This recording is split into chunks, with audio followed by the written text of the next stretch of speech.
નમસ્તે. જય મે મિત્રો આજે આપણા લેક્ચરની અંદર આપણે ઇન્કમ ફ્રોમ હાઉસ પ્રોપર્ટીનો એક આગળ વધારીશું જે અત્યારે આપણે ગણવા જઈ રહ્યા છીએ. દેખો, આ સમ પણ સારો એવો છે અને સમજવા જેવો છે અને ઉપયોગમાં આવે સમ છે. જેટલા સમ આપણે ચાલ્યા છે, જે આપણે શીખીએ છીએ, એ દરેક કામના, અગત્યના અને મહત્ત્વના હોય એવા સમ આપણે શીખેલા છીએ. રાઈટ. આ જે સમ અત્યારે આપણે શીખીશું એ ખૂબ જ ઇમ્પોર્ટન્ટ અને મહત્ત્વનો સમ છે કે જે એક્ઝામમાં પૂછાય એવો ઇમ્પોર્ટન્ટ મહત્ત્વનો સમ છે. કોઈ બી સમ ગણવા માટે આપણે સ્ટાન્ડર્ડ ફોર્મેટ એક બનાવી આપેલું છે. એ ફોર્મેટમાં ખાલી તમારે રકમ જ ભરવાની છે, એટલે તમને ઇન્સ્ટન્ટ જવાબ મળી જાય છે. ક્લિયર છે? તો સ્ટાર્ટ કરતાં પહેલાં આપણે ફર્સ્ટ ઓફ ઓલ આપણું ફોર્મેટ ડિઝાઇન કરી લઈએ. દેન આફ્ટર આપણે સ્ટાર્ટ કરીશું, એટલે આપણે ઇઝીલી આપણું કમ્પ્લીટ થઈ જાય.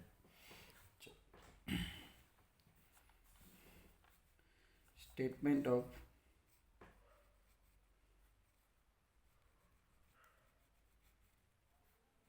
Of income from house property. House property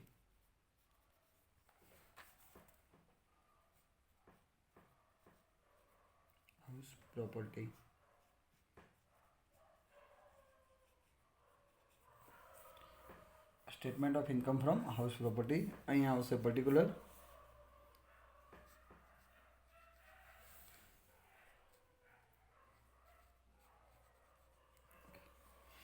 Now house 1, 2 and 3.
House 1, house 2 and house 3. Amount amount amount amount amount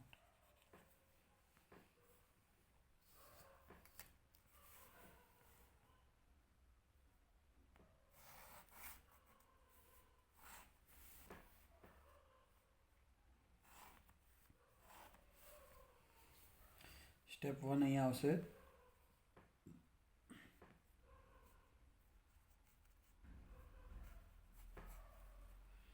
municipal valuation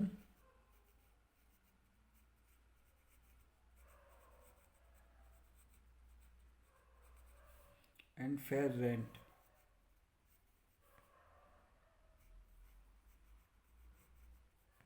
Whichever is higher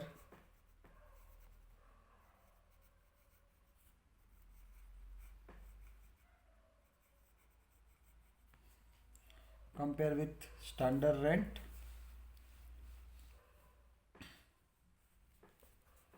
હવે એને કહીશું આપણે compare with standard rent.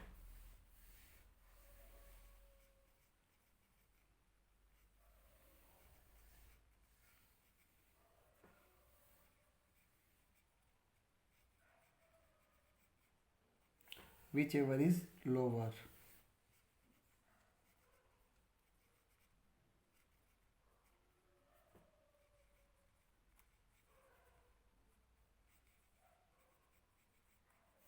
whichever is lower. આ થશે value of step number 1.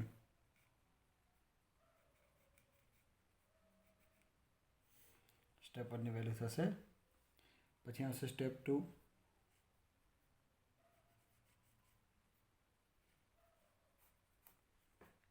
actual rent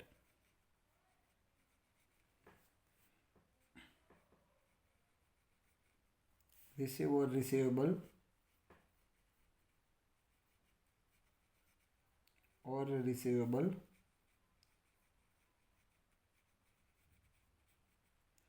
actual rent receive or receivable less unrealized rent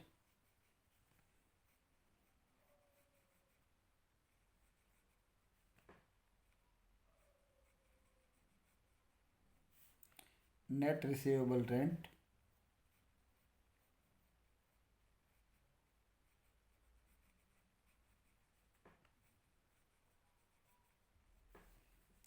આ થશે value of step 2.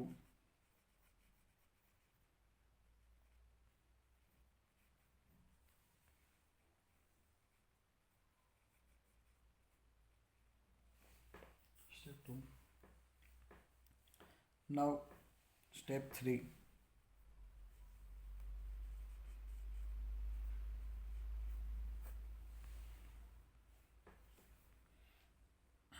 Step 3.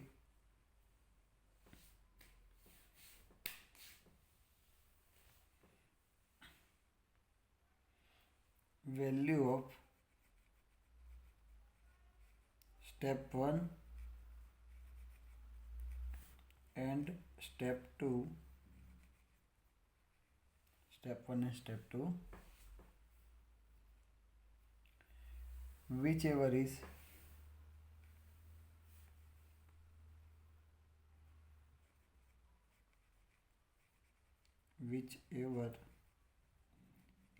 higher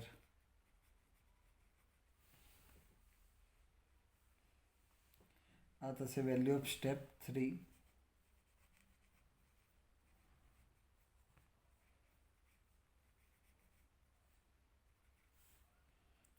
પછી આવશે અહીંયા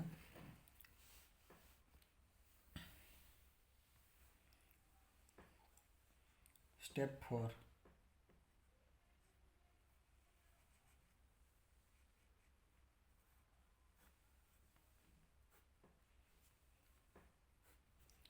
જેમાં આવશે value of step 3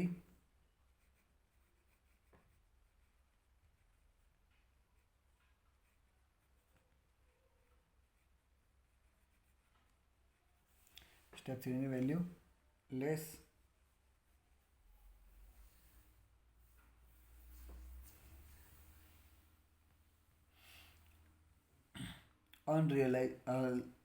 less rent for vacancy period. So minus થશે rent for vacancy period.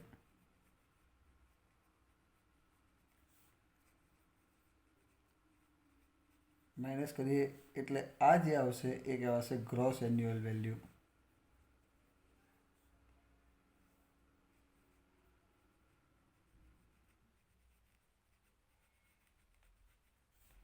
less municipal tax paid by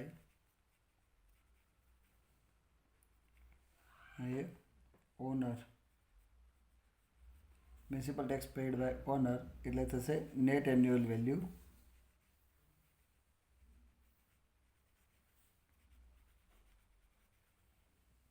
આ આવશે net annual value. પછી આમાંથી માઇનસ થશે લેસ ડિડક્શન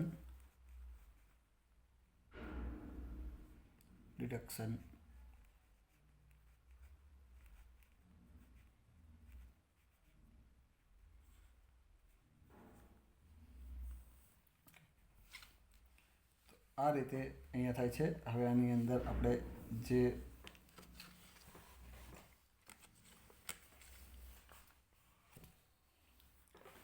લાઇનિંગ ડ્રો કરવાની આપણે કરી નાખીએ. મ્યુનિસિપલ વેલ્યુ અને ફેર રેન્ટ આ બંનેને કમ્પેર કરવાનું છે. Which ever is higher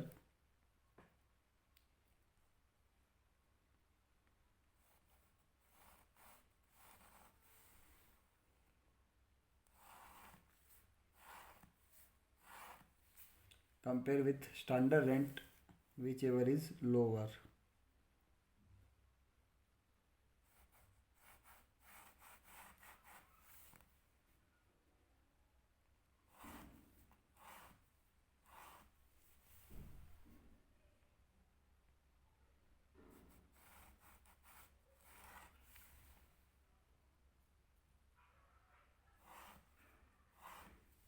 Okay, what's the value of step number 1?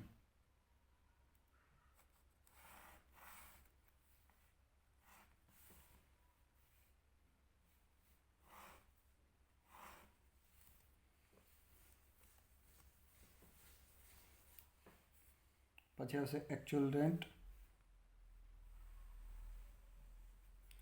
receivable less unrealized rent એટલે થશે net receivable rent.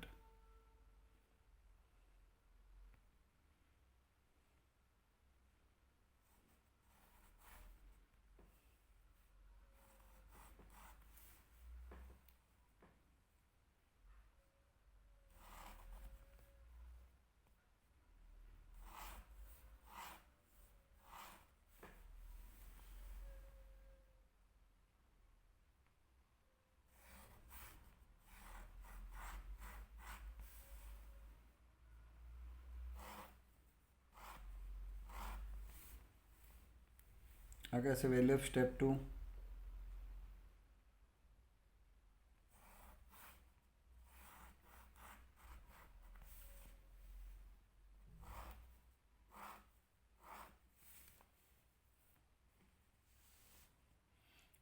Step 1 and step 2, whichever is higher.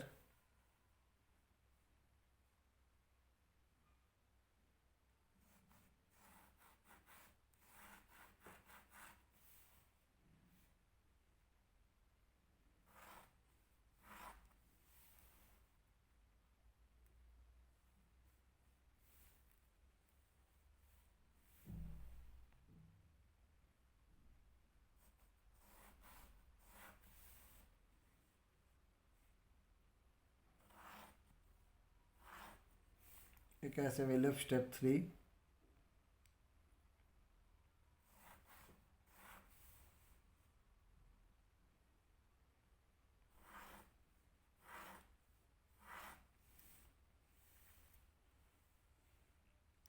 પછી વેલ્યુ ઓફ સ્ટેપ 3 અહીંયા આવશે, એમાં થશે રેન્ટ ફોર વેકન્સી પીરિયડ એ minus થશે, એટલે કે હશે ગ્રોસ એન્યુઅલ વેલ્યુ.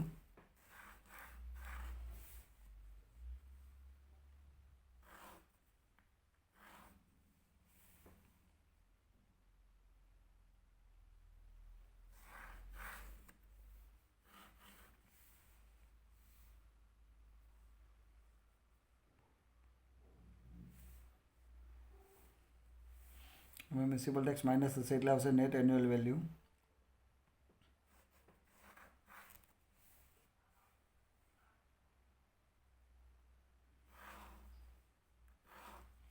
આ નેટ એન્યુઅલ વેલ્યુ.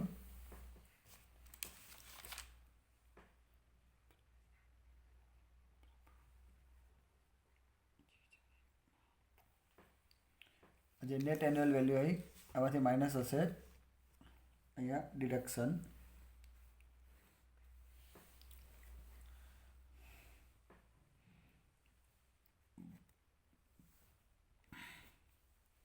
ડિડક્શનમાં આવશે એક 30% સ્ટાન્ડર્ડ ડિડક્શન. 30% standard deduction.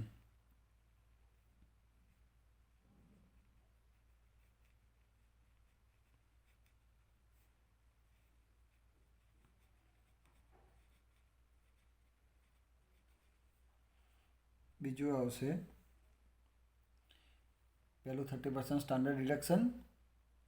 બીજું આવશે interest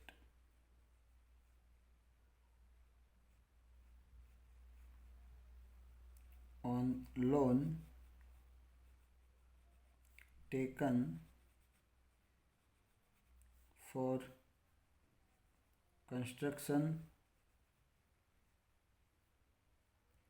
reconstruction repair and renewal. Interest on loan taken for construction, reconstruction, repair and renewal. અને થર્ડ વન આવશે અહીંયા 1/5 of capitalized rent.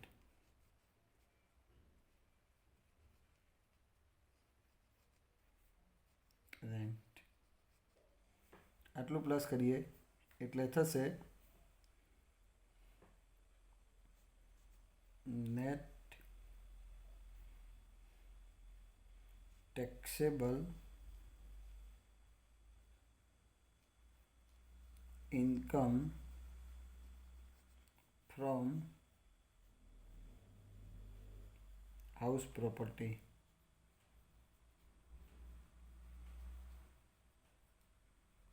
આટલું કરીએ આપણને જવાબ મળશે net taxable income from house property.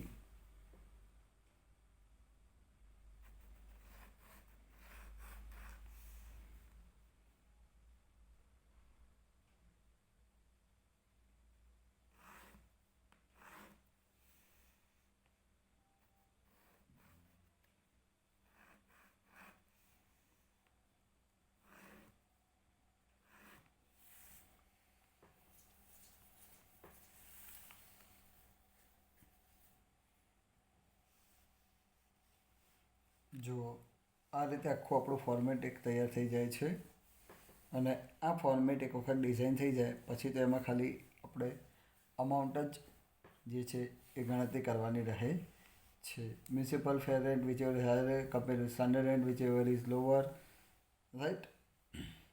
Value step number 1 આવી જાય છે. સ્ટેપ 2 અહીંયા થઈ ગયું. સ્ટેપ 3 થઈ ગયું. 1 2 ને કમ્પેર કરવાનો જે હાયર આવે છે એ સ્ટેપ 4 આવશે. સ્ટેપ 3 થશે. સ્ટેપ 3ની જે વેલ્યુ રાખીએ અહીંયા એમાંથી વેકન્સી પીરિયડ માઇનસ કરીએ એટલે ગ્રોસ એન્યુઅલ વેલ્યુ આવશે. ગ્રોસ એન્યુઅલ વેલ્યુમાંથી municipal tax paid by owner એ માઇનસ કરીશું એટલે નેટ એન્યુઅલ વેલ્યુ અને એમાંથી પછી ડિડક્શનની અમાઉન્ટ માઇનસ કરશું. તો આ પ્રમાણે આપણું ફોર્મેટ એ પરફેક્ટ તૈયાર થઈ જાય છે. જો આના સમ માટે તમારે બેઝિકલી ખાસ યાદ રાખવું પડશે કે ફોર્મેટ તમારા મગજમાં ક્લિયર હશે તો જ તમે એ ગણી શકશો, અધરવાઇઝ ગણી શકશો નહીં. ક્લિયર છે? તો મેઇનલી તમારું ફોકસ ફોર્મેટ પર કમ્પ્લીટ હોવું જોઈએ. જો હવે આપણે આપણા સમ તરફ આગળ વધીએ છીએ. જો તો અહીંયા આપણને કહેવા માંગે છે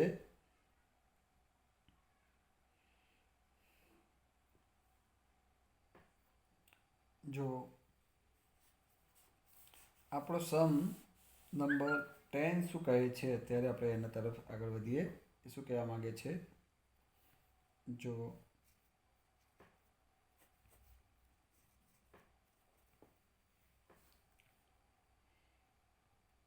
શું કહે છે એકદમ જલ્દી. યશ Kumar owns 3 house. Find out his taxable income from house property for the assessment year 2020-21. Assessment year 2020-21 અને પ્રીવિયસ યર આપણું આવે છે 2019-20. અસેસમેન્ટ યર પ્રીવિયસ યર ખાસ યાદમાં રાખવાનું છે. અસેસમેન્ટ યર પ્રીવિયસ યર એસએસસીની અંદર. હવે દેખો આટલી ઇન્ફોર્મેશન આપેલી છે. એન્યુઅલ રેન્ટ આપેલું છે. 3 હાઉસ છે એની પાસે. ફ્લેટ લેટ આઉટ છે. ટેનામેન્ટ સેલ્ફ ઓક્યુપાઈડ છે અને રો હાઉસ છે એ લેટ આઉટ છે. એટલે 2 લેટ આઉટ છે અને એક સેલ્ફ ઓક્યુપાઈડ છે. આ છે લેટ આઉટ,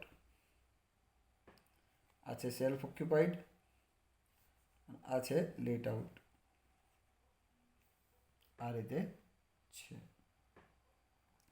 એન્યુઅલ રેન્ટ આપ્યું છે, ફેર રેન્ટ આપ્યું છે, મ્યુનિસિપલ એસેસમેન્ટ આપ્યું છે, સ્ટાન્ડર્ડ રેન્ટ આપેલું છે, પછી tax paid by owner, tax paid by tenant, પછી interest on loan for construction આપેલું છે કરંટ યર, કેપિટલાઇઝ ઇન્ટરેસ્ટ આપેલું છે, વેકેન્સી પીરિયડ આપેલો છે અને યર ઓફ કમ્પ્લીશન કન્સ્ટ્રક્શન આપ્યું છે ક્યારે કન્સ્ટ્રક્શન પૂરું થયું, રેન્ટ નોટ રિકવરેબલ એટલે અનરિયલાઇઝ રેન્ટ પણ આપેલું છે. આટલી ઇન્ફોર્મેશન આપેલી છે. તો આ જે માહિતી આપી છે તે સાથે આપણે સમને ગણવાનો છે. ક્લિયર છે? દેખો 3 હાઉસ છે, એના અંદર આપણે ગણતરી ત્રણની કરવી પડશે. આ જે તે માહિતી આપણે આપી છે એના પછી આપણે ગણવાનું છે. ગુજરાત યુનિવર્સિટીમાં પૂછાયેલો સમ છે અને સારો એવો સમ છે. પહેલાં આપણે ફ્લેટની વાત કરીએ. જે પ્રથમ આપેલો છે ફ્લેટ, એની વાત કરીએ છીએ. હાઉસ 1 બરાબર છે, જે છે આપણી પાસે લેટ આઉટ. તો એની ચર્ચા કરીએ, એના વિશે આપણે વધીએ. હવે એની ગણતરી કઈ રીતે થશે તો થોડુંક બેઝિકલી ધ્યાનમાં દેખીએ. ફર્સ્ટ ઓફ ઓલ આપણને કહેવામાં આવેલું છે મ્યુનિસિપલ અસેસમેન્ટ, મ્યુનિસિપલ વેલ્યુએશન. તો દેખો મ્યુનિસિપલ વેલ્યુએશન એ મ્યુનિસિપલ અસેસમેન્ટ મુજબ તમને 18,000 આપેલું છે. તો એ લખીશું આપણે 18,000.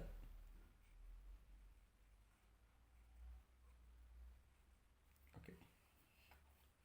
નાવ ફેર રેન્ટ તો એ આપે છે 15,000. તો એ લખી નાખીશું આપણે 15,000.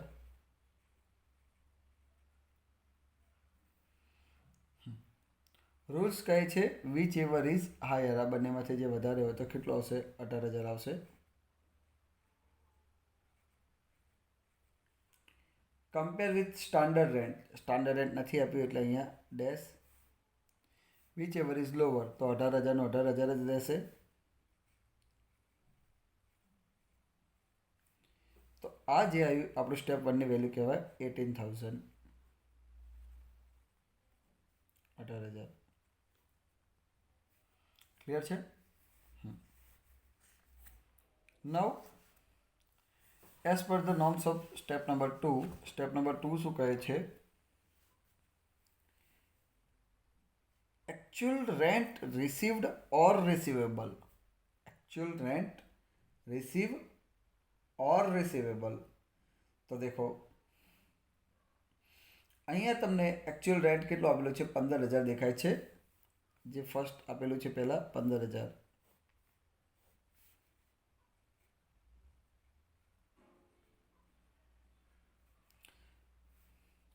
Less unrealised rent. તો દેખો છેલ્લે આપેલું છે રેન્ટ નોટ રિસીવેબલ અને અનરિયલાઇઝ કહેવાય, પણ જે અહીંયા આપેલું છે ડેશ.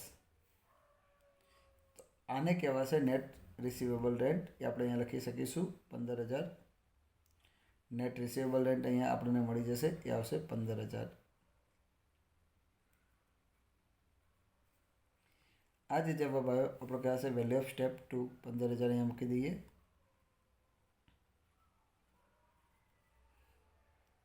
ક્લિયર છે? તો સ્ટેપ 2 ની વેલ્યુ આવી ગઈ 15,000. હવે અહીંયા એવું કહે છે કે વેલ્યુ ઓફ સ્ટેપ 1 અને 2, 1 અને 2 આ બંનેની વેલ્યુ આપણે લખીએ. અને વિચ એવર ઇઝ હાયર. તો આ બંનેમાંથી હાયર કઈ છે? તો બંનેમાંથી હાયર કઈ દેખાય છે? 18,000 દેખાય છે. તો એ લખી શકાય છે 18,000. ઓકે. તો આ જે આવી એ આપણે કહેવાશે વેલ્યુ ઓફ સ્ટેપ 3. કઈ આવી? Value of step 3. આ જે વેલ્યુ આવી 18,000 આપણી પાસે. અહીંયા હાયર વેલ્યુ આપણે લખીએ આ બંનેમાંથી, આ અને આ 15 અને 18, તેમાંથી 18,000 આવી. એ કહેવાશે વેલ્યુ ઓફ સ્ટેપ 3. તો સ્ટેપ 3 ની વેલ્યુ આપણે અહીંયા લખી શકીએ છીએ 18,000.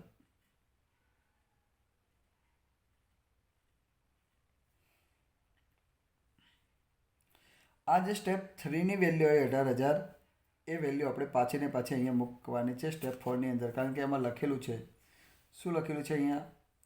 વેલ્યુ ઓફ સ્ટેપ નંબર 3 એ પાછી પુટ કરો. સ્ટેપ 3 ની વેલ્યુ હોય એ પાછી અહીંયા પુટ કરવાની છે. તો 18,000 અહીંયા પાછી પુટ કરીશું.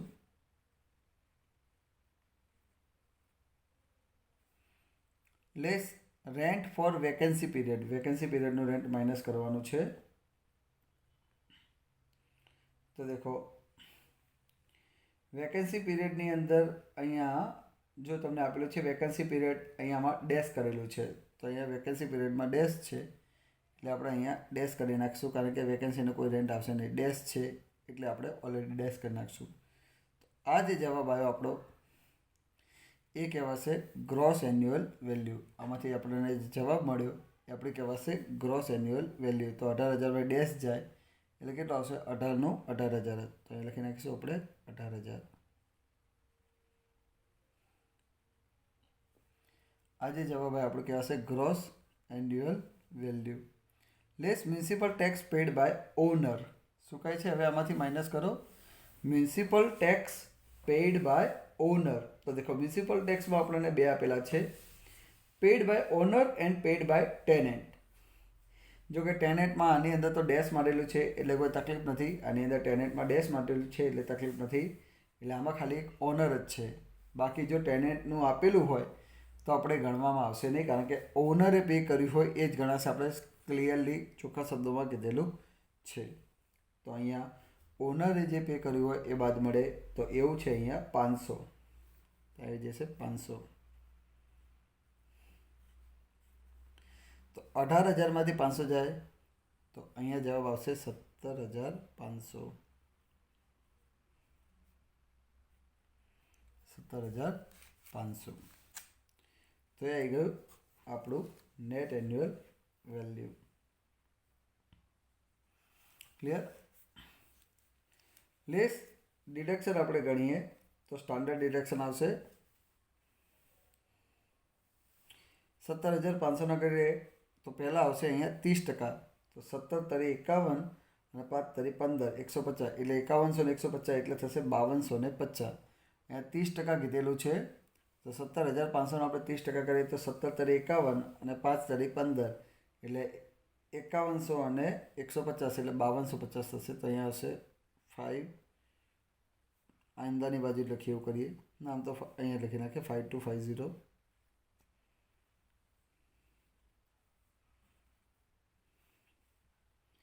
ચલો પ્રથમ થઈ ગયું. પછી આવે છે interest on loan taken for construction, reconstruction, repair and renewal. તો અહીંયા આપે છે interest on loan taken for construction. Current યરના આપણને આપેલા છે 1000, તો એ લખી નાખીશું અહીંયા આપણે 1000.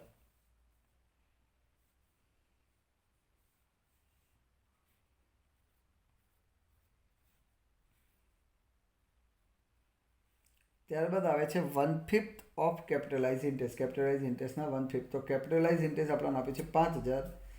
પણ એ ક્યારે ગણવાનું તો એના માટે આપણને એ લોકોએ રૂલ્સ આપેલો છે કે કેપિટલાઇઝ ઇન્ટરેસ્ટના છે,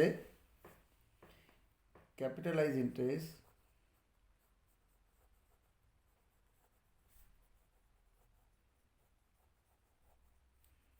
is computed in 5 year. 5 વર્ષમાં એની ગણતરી થઈ જાય. કમ્પ્યુટેડ નહીં શબ્દ લખીશું, રાઇટ ઓફ લખીશું, રાઇટ ઓફ આવશે. Capitalize interest is write off in 5 year. In this 5 year,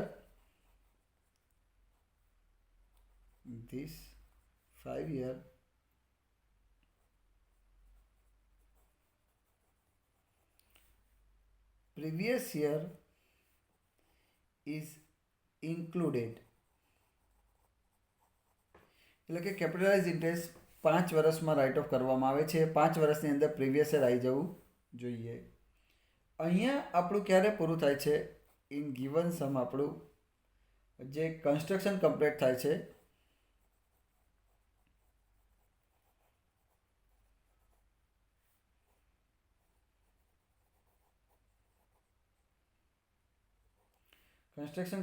આપણું 11-12. જે વર્ષે કન્સ્ટ્રક્શન પૂરું થાય એના પછીથી ગણાય. તો આવું થાય 12-13, 13-14, 14-15,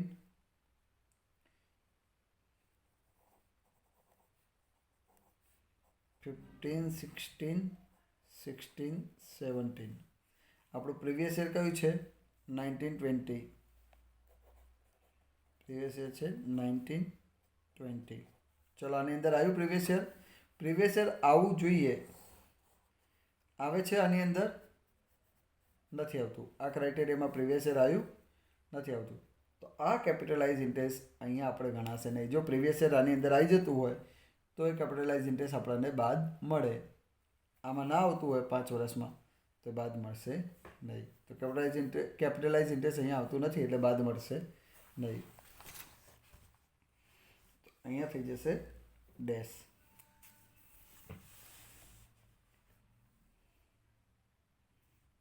ડેશ. તો 17,500માંથી 52,50 અને 1,000 એ માઇનસ કરીએ એટલે અહીંયા આપણને ટોટલી ડિડક્શન થાય છે 6,250. એ માઇનસ કરીશું એટલે આપણી પાસે જવાબ આવે છે 11,250. કેટલો જવાબ આવે છે? 11,250.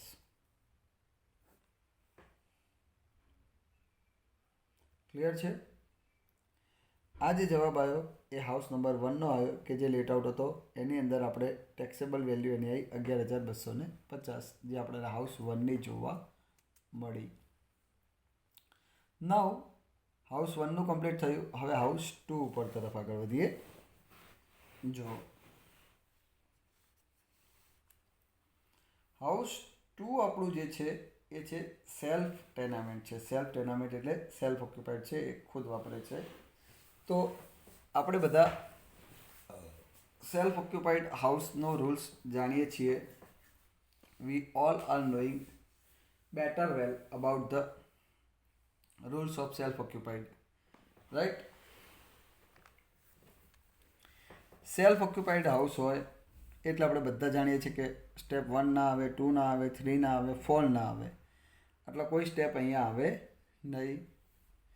સીધું જ એ જે છે એની અંદર આપણે ડાયરેક્ટ છેક એન્ડ પકડવાનું આવે છે અને એ સીધું જ આવશે નેટ એન્યુઅલ વેલ્યુ. એટલે સીધી જ નેટ એન્યુઅલ વેલ્યુથી શરૂઆત થાય અને એ પણ નીલ આવશે. નેટ એન્યુઅલ વેલ્યુ કેવી આવશે? નીલ. અહીંયા હું લખી શકું છું નીલ.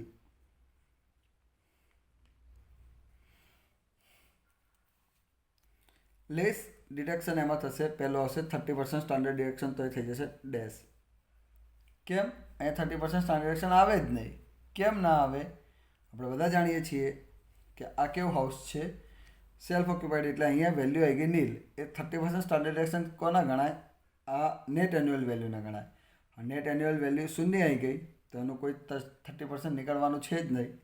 એટલે એ થઈ જશે ડેશ. ક્લિયર છે? તો એ શૂન્ય આવી ગઈ એટલે અહીંયા થઈ ગયું ડેશ. ચલો પછી બીજું આવે છે interest on loan taken for construction, reconstruction, repair and renewal. એટલે કે આના માટે કોઈ આ હેતુ માટે કોઈ લોન લીધેલી હોય તો દેખો અહીંયા આપણને દેખાય છે interest on loan taken for construction આપેલી છે, જે આપણને આપી છે 6,000 છે કરંટ યરની. તો 6,000 તો પહેલાં અહીંયા બાદ મળી જશે.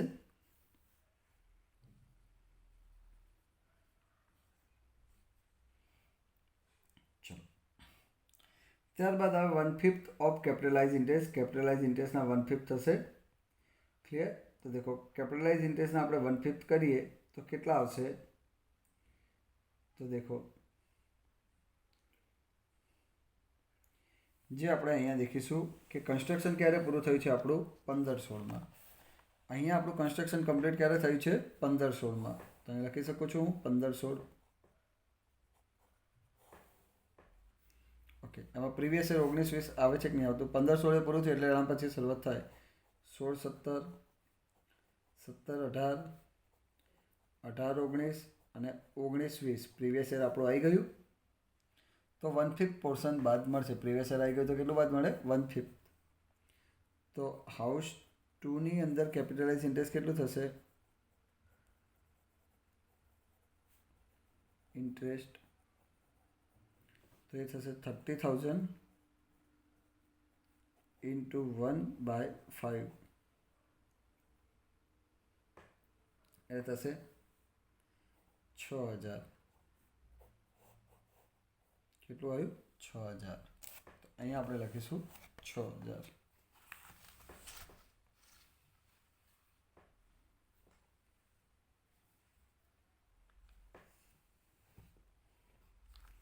જે અહીંયા આવશે 6,000. ઓકે. તો 6 અને 6 ટોટલ 12,000 અહીંયા બાદ થશે. તો અહીંયા લખી નાખીએ આપણે 12,000.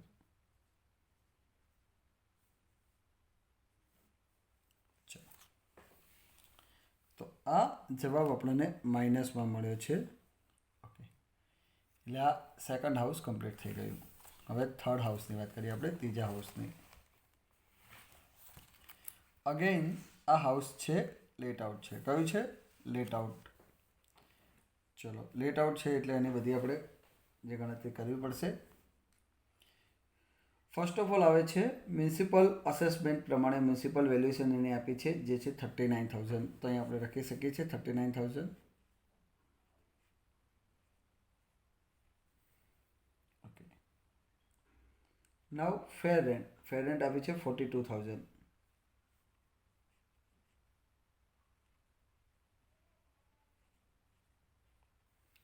વિચ એવર ઇઝ હાયર, આ બંનેમાંથી જે વધારે હોય કેટલો આવશે 42,000.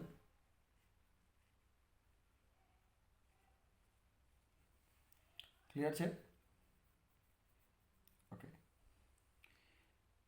મ્યુનિસિપલ વેલ્યુએશન ફેર રેન્ટ આ બંનેને જે હાયર આવ્યું. Compare with standard rent, A standard rent અહીં આપી છે જે છે 30,000. કેટલું આપેલું છે 30,000. તો અહીંયા રાખી શકું છું 30,000.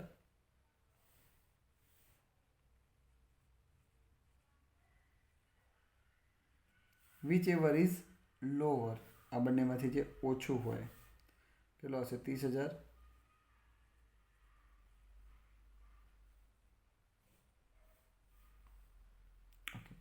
આ જે જવાબ આવ્યો એ આપણું કહેવાશે વેલ્યુ ઓફ સ્ટેપ નંબર 1. જે 30,000 જવાબ આવ્યો આપણું કહેવાશે value of step number 1.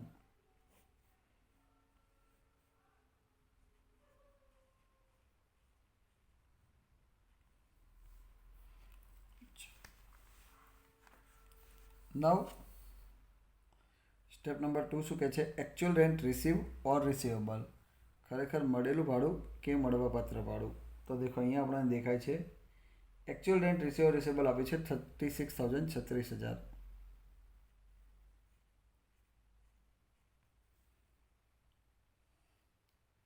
Less unrealised rent, તો દેખો છેલ્લે આપી છે રેન્ટ નોટ રિસીવેબલ એટલે અનરિયલાઇઝ રેન્ટ એ આપ્યું છે 1,000. તો અહીંયા લખી નાખીએ અનરિયલાઇઝ રેન્ટમાં 1,000 એટલે નેટ રિસીવેબલ રેન્ટ આવશે 35,000. અને એ જે જવાબ આવ્યો એને આપણે કહીશું value of step number 2 35,000.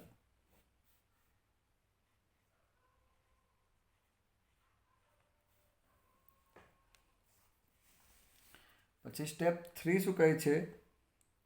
Value of step 1 and 2, 1 અને 2 આ બંને સ્ટેપ છે. વિચ એવર ઇઝ હાયર, આ બંનેમાંથી જે હાયર હોય તો હાયર કેટલા આવશે 35,000 આવશે. તો અહીંયા લખી શકીએ આપણે 35,000.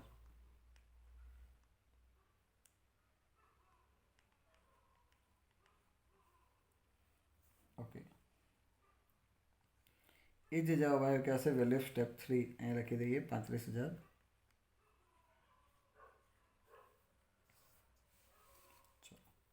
પછી આવશે વેલ્યુ ઓફ સ્ટેપ 3. સ્ટેપ 3ની જે વેલ્યુ અહીંયા મૂકીશું 35 પાછા મૂકીશું અહીંયા ને અહીંયા.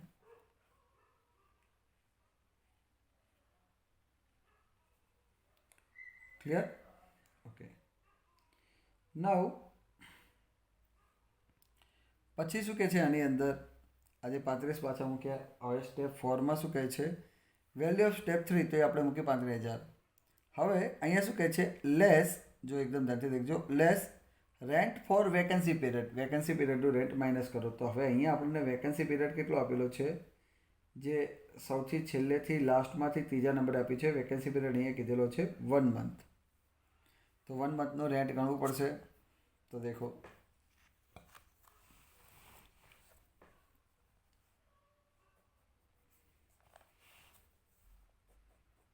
House 3 rent for vacancy period.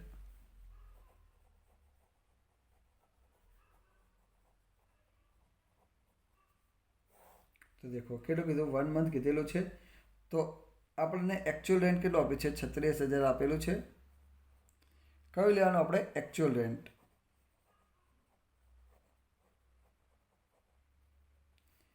એના 1/12,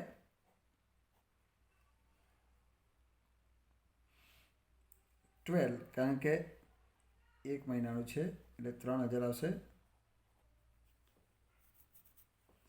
એ થઈ ગયું રેન્ટ ફોર વેકેન્સી પીરિયડ 3,000. તો અહીં આપણે માઇનસ કરી નાખશું.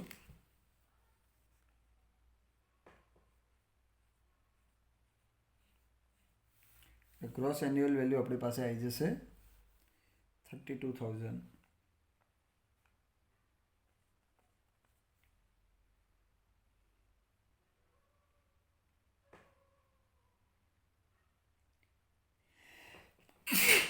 ગ્રોસ એન્યુઅલ વેલ્યુ આપણી આવી જશે 32,000.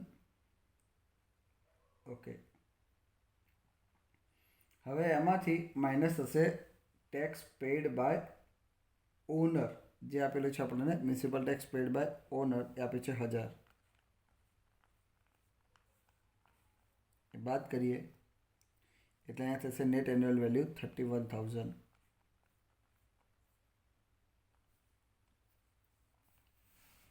હવે આમાંથી માઇનસ થશે ડિડક્શન. પહેલું હવે 30% સ્ટાન્ડર્ડ ડિડક્શન આવશે. એ 3 તરી 9 અને 1 તરી 3 એટલે 9,300 થશે. પહેલું આવશે 9,300. બીજું આવે છે interest on loan taken for construction, reconstruction, repair, renewal. તો એ આપણને ઇન્ટરેસ્ટ આપેલું છે જે 3,000 છે. તો એ અહીંયા થઈ જશે 3,000 માઇનસ.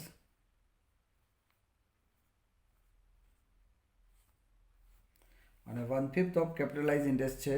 તો એ કન્સ્ટ્રક્શન ક્યારે પૂરું થયું? 17-18માં. ક્યારે પૂરું થયું છે? 17-18માં. તો એનું પણ આપણે ગણી નાખીએ. કન્સ્ટ્રક્શન 17-18માં પૂરું થયું તેની આપણે ગણતરી દેખી લઈએ. ક્યારે પૂરું થયું કન્સ્ટ્રક્શન? 17-18માં.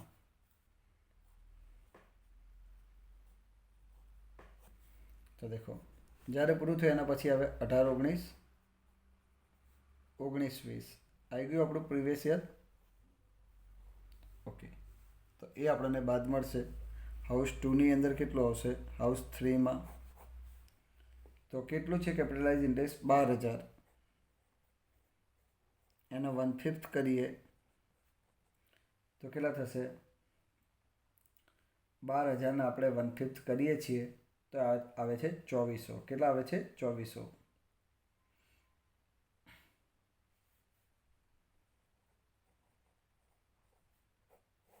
ઓકે, તો એ અહીંયા રાખી દઈશું આપણે 2,400.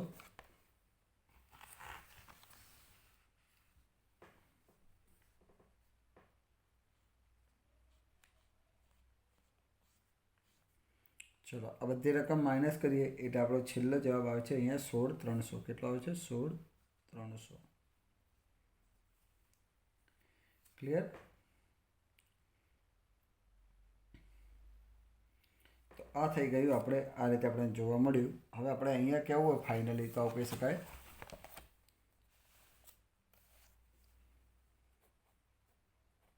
Total taxable income from house property ऐसे हाउस 1, हाउस 2, हाउस 3. 1ની आई 11,250, 2ની आई 12,000 માઇનસમાં અને 3ની आई 16,300 પ્લસમાં. પ્લસ માઇનસ કરીએ એટલે હવે 15,550 આપણી પાસે આવે છે ટોટલ. 15,550 આ થાય છે આપણી taxable income from house property. Clear? આ રીતે આનું કોમ્પ્યુટેશન થાય છે.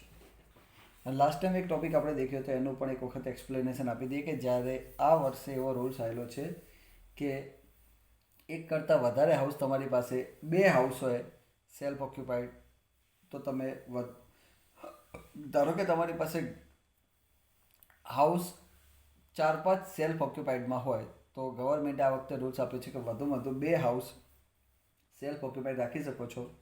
બાકી બધા ડીમ લેટ આઉટ કહેવાય છે એવો રૂલ્સ આવી ગયો છે. તો આજે આટલું રાખીએ છીએ. નેક્સ્ટ લેક્ચરમાં નવા ટોપિક સાથે આગળ વધીશું. Good bye. જય અંબે.